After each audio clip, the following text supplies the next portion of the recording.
let's go, préfile de ta deuxième séance de la semaine, ou troisième séance, ça dépend comment on voit les choses. Donc là on est sur la partie pull-up, ça tu peux le réaliser à la caserne. Tu as une première partie où tu vas devoir réaliser entre 3 et 4 tours de 6 répétitions de bande pull-up. L'idée c'est d'utiliser les mêmes élastiques que l'on avait utilisés lors du test, et la petite particularité, je vais y arriver, c'est que tu vas devoir rajouter 3 secondes d'isométrie, donc de pause au moment où tu as les coudes à 90 sur la phase concentrique. On explique dans le coaching tips, la phase concentrique c'est tout simplement la phase de montée quand tu cherches à amener le menton au-dessus de la barre. Donc en gros l'idée c'est de partir sur ta traction. Quand tu as les coudes qui arrivent à 90 degrés, tu marques ces 3 secondes de pause là, donc on est vraiment sur un tempo de 1, 2, 3, ok c'est pas 3 secondes méga rapide, et ensuite tu finis de tirer ta traction jusqu'à ce que le menton arrive au-dessus de la barre, et ça pour 6 répétitions. Entre les rounds tu prends entre 2 et 3 minutes d'effort en fonction de tes besoins. Derrière tu as un accessory que tu connais sûrement déjà, en 2 parties. Un premier où tu dois réaliser 4 tours de 8 à 12 lateral raise. Sans temps de repos, tu enchaînes sur un maximum de front raise. Et sans temps de repos, tu enchaînes sur un max d'Arnold press. Sur une minute de repos, tu réitères ça 3 fois de plus. Donc deuxième complexe, entre 3 et 4 tours en fonction de tes envies et du temps et surtout l'énergie à disposition. C'est un complexe dans le même principe, mais en biceps curl. Tu réalises 12 curl biceps en prise de supination. Tu enchaînes sans temps de repos sur un max en prise marteau, et tu enchaînes sans temps de repos sur un max en prise pronation. Tu peux mettre un repos entre chaque monture. Tout le détail ici disponible en coaching tips avec la vidéo qui correspond aux exercices. Derrière on a un petit stimuli, l'idée c'est de réaliser un petit 4 time, 10 tours à réaliser en 13 minutes max. Quoi qu'il arrive, au bout de 13 minutes tu bloques. On est plutôt sur de l'endurance musculaire où tu vas devoir réaliser 10 dumbbell bench press, 10 bandes triceps extension et 5 burpees. Tu as tout le détail ici en coaching tips.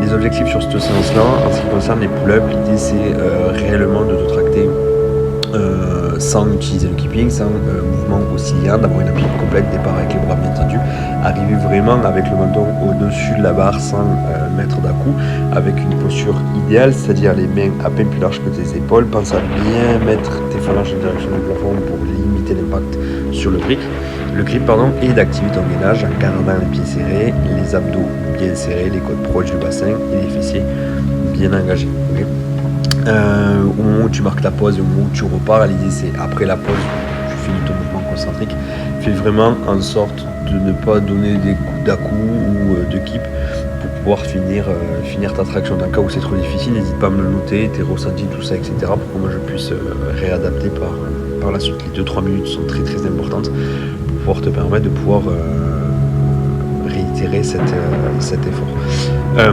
Pour les accessories, pareil, l'idée c'est vraiment d'aller à l'échec, donc là tu ne t'économises pas. Ok, la charge de travail sera forcément dépendante de tout ça. Il faut que les 12 reps, que ce soit sur le lateral raise ou le curl biceps supination, soient faites. Tout ce qui se passe après, l'idée c'est d'aller à l'échec. Donc si tu es à l'échec au bout de 3 à 5 répétitions, tu es à l'échec au bout de 3 à 5 répétitions et ce n'est pas grave.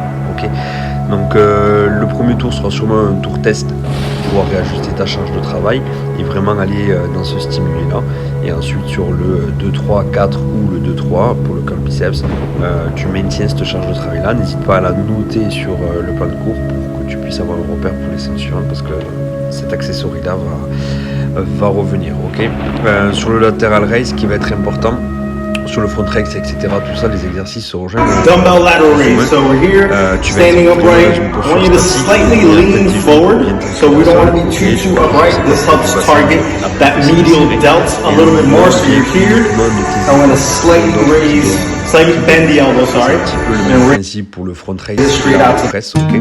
Tu le plus fixe possible. Il n'y a que tes épaules qui bougent. Sur le curl biceps, c'est un petit peu pareil. Alors, il se peut qu'avec la fatigue, au bout d'un moment, tu aies envie d'utiliser un petit keep, mais c'est pas forcément très très grave. Mais l'idée, c'est réellement de bien t'ancrer dans le sol, les genoux légèrement déverrouillés.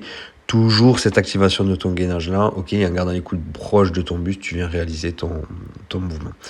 Pour le fort time à la fin, on est sur de l'endurance musculaire. L'idée, c'est d'accumuler un petit peu de volume, ce qui sera directement en lien avec le fait qu'on veut progresser sur notre action et aller chercher un max de reps pour le concours.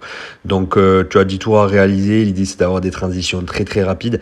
Une charge de travail qui, au départ, te permet de réaliser les dumbbell bench press en une seule fois, ok, donc une broken, même principe sur la résistance de l'élastique, ce qui te permettra de pouvoir réaliser, on va dire, 5-6 tours en réalisant toutes les reps une broken sans avoir à breaker, et à la limite sur les derniers rounds, pourquoi pas breaker en 2. Ceci étant dit, les transitions entre les exos sont fluides, rapides. Et sur les burpees, tu mets pas forcément une intensité où tu cherches à mettre de la vitesse, mais plutôt de la constance. Regarde le temps que tu mets sur ton premier tour, il faut que tu essaies d'être la plus régulière possible là-dessus également. Voilà. Écoute, si tu as des questions, tu n'hésites pas, je reste à disposition. Sinon, moi, je te souhaite une excellente séance.